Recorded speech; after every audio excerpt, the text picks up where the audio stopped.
गव्य पदार्थ का प्रयोग यदि भोज्य पदार्थों में न हो तो शास्त्रों में लिखा है कि उस अन्न पर प्रेतों का अधिकार हो जाता है। इसलिए घृत को हमारे यहां संतों में अन्न शुद्धि कहा जाता है। क्या कहा जाता है? अन्न शुद्धि। बिना घृत के स्पर्श के अन्न शुद्ध ही नहीं होता है। 24 घंटे में कोई न कोई गव्य पदार्थ हमारे पेट में जाना ही चाहिए। प्रातःकाल उठते ही सबसे पहले गोमूत्रार्क पान करे तो भी कम से कम एक बार तो गव्य पदार्थ भीतर चला गया। अमृतर्क ले ले तो गोमय भी चला गया। पंचगव्य ले ले तब क्या कहना। और प्रत्यक्ष आहार में भी गव्य पदार्थ में लेने चाहिए। हमने विज्ञ महानुभावों से सुना है, जिन्हें चिकित्सा शास्त्र का विशेष ज्ञान है, कि प्रातःकाल रात राष्ट्र में बाल भोग में यदि गाय का ताजा दही उपलब्ध हो तो बाल भोग के लिए सबसे श्रेष्ठ है। आमाशय में, आंतों में जितने भी विपरीत कीट हैं उनको वो समाप्त करके रोग प्रतिरोधक क्षमता को बढ़ा देती है। कैंसर जैसे भयंकर कीटाणुओं को भी नष्ट कर देती है। अभी हमारे वृंदावन में ब्रज विकास परिषद जो उत्तर प्रदेश सरकार ने बनाई है, उसके अध्यक्ष तो श्री योगी जी हैं, उपाध्यक्ष श्री शैलजा कांति मिश्र हैं, IAS अधिकारी हैं, श्री देवराहा बाबा के शिष्य हैं। तो उन्होंने बताई, कई घटनाएं सुनाई कि असाध्य कैंसर, उससे पीड़ित बाबा के ही भक्त थे, श्री देवराहा बाबा के पास आए, रोने लगे, महाराज इनको कैंसर हो गया, डॉक्टर कहते आखिरी स्टेज है, क्या करें, तो मरना ही होगा। बाबा ने कहा,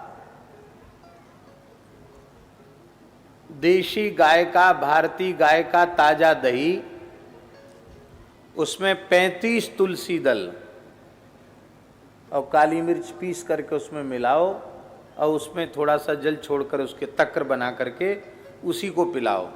ऐसा करके कितने लोगों को स्वस्थ कर दिया। कितना सरल है। केवल घर में देशी गाय होनी चाहिए। तो ताजा दही कैंसर जैसे कीटाणुओं को भी नष्ट करता है। तुलसी दल छोड़ के यदि ले ले, तुलसी दल के साथ चबा करके ले ले, तो कैंसर जैसे कीटाणु भी नष्ट हो जाते हैं। बाल भोग में दही, मध्याह्न के राजभोग में घृत,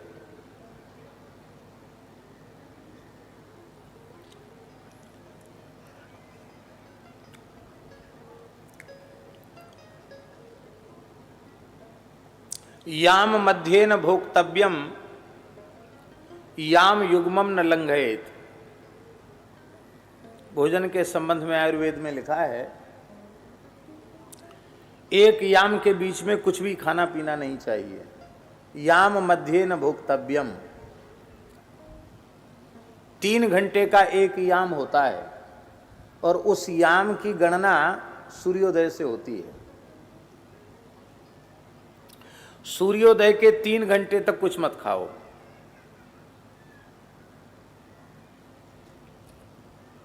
याम युग्मम न लंघयेत, और 2 याम बीतना नहीं चाहिए, लंघन नहीं। तो 1 याम बीत जाए उसके बाद फिर दही ले लो बाल भोग के रूप में,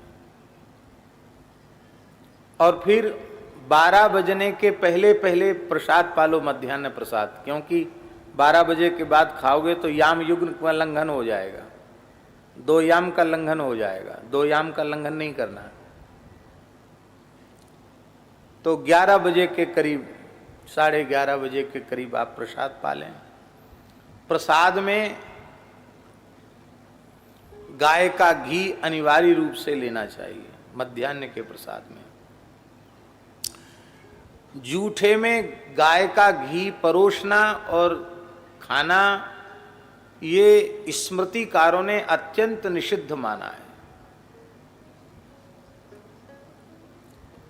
बहुत बड़ा पाप बताया है।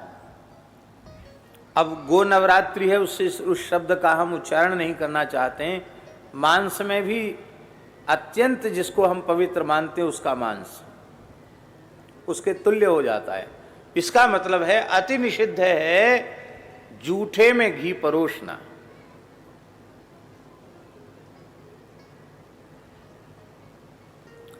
अब मान लो इच्छा ही है कि नहीं घी दें हम, तो उसकी पद्धति यह है कि भात में दाल में घी मिला दो फिर परोस दो।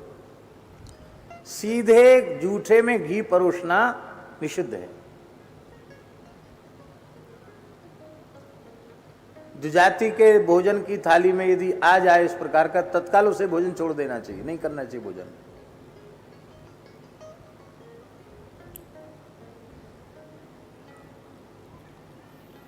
घी का इतना आदर किया गया है, इसलिए भोजन के आरंभ में ही घी के परिवेषण की बात कही गई। घी को परोसना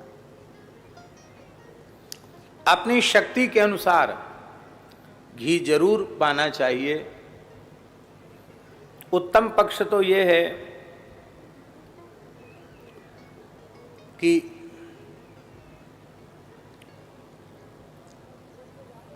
कम से कम 5 तोला घी राजभोग के समय हमारे उदर में जाना चाहिए। कितना? 5 तोला घी। कितने का होता है 1 तोला? माने 10 ग्राम मान लो। चल, महाराज जी कह रहे 12 ग्राम का तोला होता, तो 12 पंचे 60, 60 ग्राम घी पेट में जाना चाहिए। अब तो 60 ग्राम घी जाए तो लोग कहेंगे हमारा पेट बिगड़ गया, पेट खराब हो गया। घी बहुत आवश्यक है। जितने भी रसायन हैं उन समस्त रसायनों में सबसे उत्कृष्ट रसायन है घृत। घी से श्रेष्ठ कोई रसायन नहीं है। और मध्याह्न के भोजन में भोजन कर लेने के पश्चात भोजनांते पिबेत तक्रम, भोजन के बाद जल मत पियो, तक्र पियो।